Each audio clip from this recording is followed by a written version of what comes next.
Actually, horizontal expansion in agriculture is limited nowadays. এক্ষুনি আমরা যেটা একটুখানি ভার্টিক্যালি কি করে এটারে এক্সপানশনটা করা যায় সেই লাইটে আমরা যাইতেছি, এবং সেক্ষেত্রে এই ধরনের কনফাইন্ড এগ্রিকালচার অ্যান্ড একেবারে so called specific step towards intensive farming and precision farming, this is a step.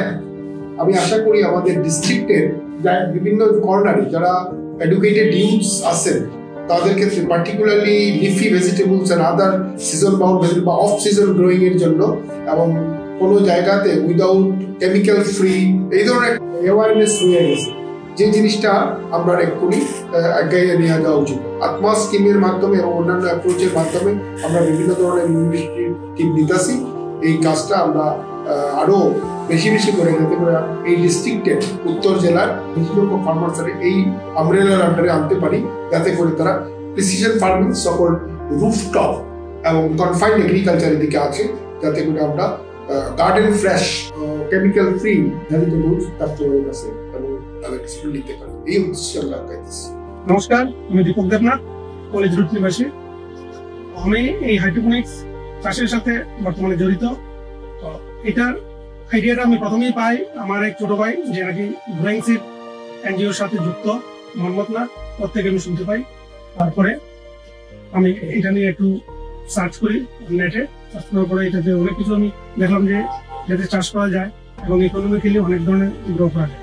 তারপরে আমি গ্রোয়িং সিডের সাথে যোগাযোগ করলাম। যোগাযোগ করার পর গ্রোয়িং সিড এবং কদমতলা কৃষি বিভাগের সহায়তায় গ্রোয়িং সিডের উদ্যোগে আমি এই ফার্মটা করছি। মরিচ গাছ লাগিয়েছিলাম, টমেটো গাছ লাগিয়েছিলাম, ওগুলোতে সাকসেস পেয়েছি।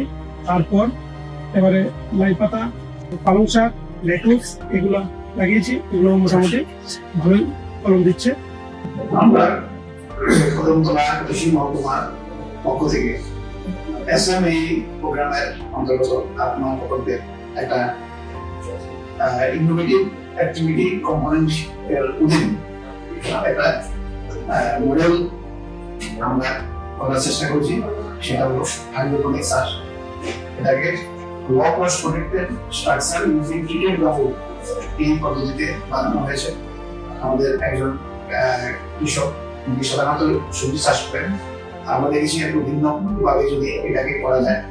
ওনার এখানে এই মডেলটা যদি আমরা করি তাহলে হয়তো ওনার থেকে আরো অন্যান্য কৃষক যারা আছেন ওনারাও কিছু আগ্রহ পাবেন। নমস্কার, আমরা গ্রোয়িং সিডের পক্ষ থেকে বিগত অর্থ বছর অর্থাৎ 2021-22 অর্থ বছরে ধর্মনগর কলেজ রোডে একটা হাইড্রোপনিক্স সেটআপ তৈরি করে দিয়েছি। আসলে আমাদের পৃথিবীর জনসংখ্যা দিন দিন খুব বৃদ্ধি পাচ্ছে এবং তার সঙ্গে টেক্কা দিয়ে কি হচ্ছে, আমাদের যে চাষের জমির পরিমাণ সেটা কমে যাচ্ছে। আমরা গ্রোয়িং সিডের পক্ষ থেকে এই হাইড্রোপনিক্স ইউনিট বা এই হাইড্রোপনিক্স যে পদ্ধতি আছে সেটা ত্রিপুরা রাজ্যে প্রবর্তন করার জন্য অনেকদিন ধরেই চেষ্টা করে যাচ্ছি। তার জন্য আমরা বিভিন্ন দপ্তরের সাথে যোগাযোগ করেছি। তো শেষ পর্যন্ত আমাদের কৃষি দপ্তর আমাদের ওখানে সাড়া দিয়েছেন এবং আমরা গত বছরে কৃষি দপ্তরের আত্মা প্রকল্পের সাথে যৌথভাবে ধর্মনগর কলেজ রোডে দীপক দেবনাথের বাড়ির ছাদে এটা তৈরি করেছি এবং এটা তৈরি করার 6-7 মাস পর্যন্ত উনি বিভিন্ন ধরনের সবজি এবং যেগুলো লিফি ভেজিটেবল বলা হয়, পাতাযুক্ত গাছ যেগুলো, সেগুলো উনি চাষ করেছেন এবং ভালো ফলাফল পেয়েছেন।